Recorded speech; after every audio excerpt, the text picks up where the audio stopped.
Yan siya pwedeng ituro ng isang volume lang. Kasi nag-driving school kayo, malay mo lumabas ka, pumunta ka kay Chanda Romero, kay makaihi ka na. No? Pagbalik mo, iba ng topic. So, na-miss mo yun. Nandiyan naman si parang Google sa cellphone. Oh, sige nga. Meron akong review. Bago kayo umupo doon, papakita akong mga traffic signs. Ito ang letter A, letter B, and letter C. Ang tanong ko ngayon, dito sa mga traffic sign na ito, alin dito ang nagsasabi ng two-way ang kalsada? Saan banda? Turo. Ha? A?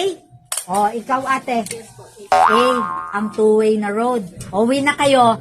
Bukas na kayo mag-exam. Mag-review kayo. Kasi mali ang sagot. Sige, take two. O, alin dyan?